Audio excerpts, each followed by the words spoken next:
হাঁটতে হাঁটতে বাড়ির থেকে অনেক দূরে চলে আসলাম। দেখেন, এই কচু বাগানে চলে আসলাম। আজকে কচুর পাতার ভর্তা বানামু। এই এই দেখেন, এই কচুর ভর্তা, এই কচু পাতার ভর্তা বানামু। কে কে কচু পাতার ভর্তা খাইছেন অবশ্যই বলবেন। আর আমি যেভাবে কচু পাতার ভর্তা বানাবো এভাবে বানিয়ে একবার খাইয়ে দেখেন, অনেক ভালো লাগবে। নমস্কার বন্ধুরা, শুভ দুপুর। আজকের রেসিপি কচু পাতার ভর্তা। তো আমি কচু পাতা তুলতে এলাম। দেখেন, কচু পাতা তুলে নিবো এখন, কচু পাতার ভর্তা বানাবো।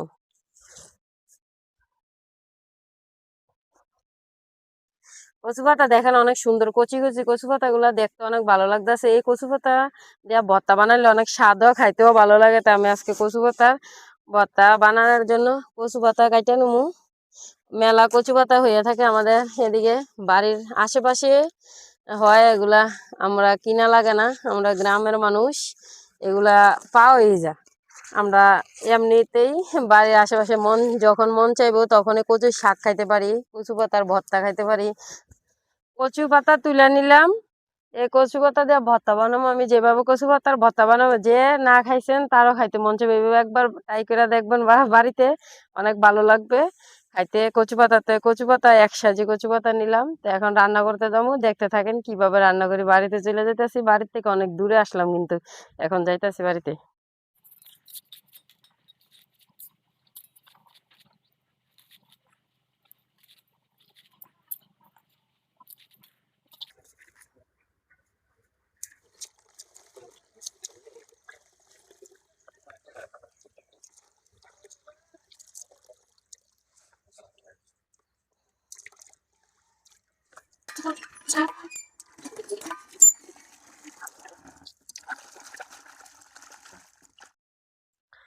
সবকিছু কচু পাতা সবকিছু কাইটা কুইটা নিয়ে চলে আসলাম রান্না করতে।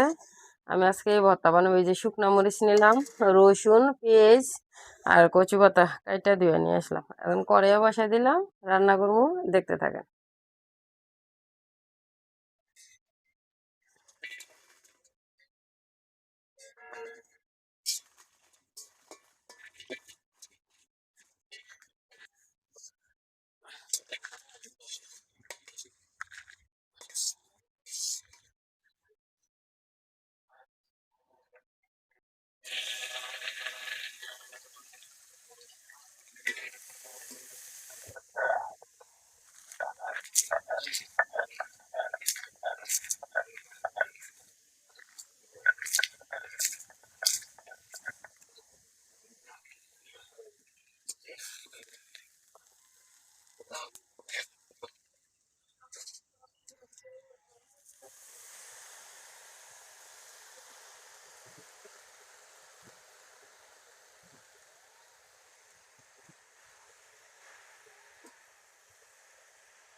এখন পুরান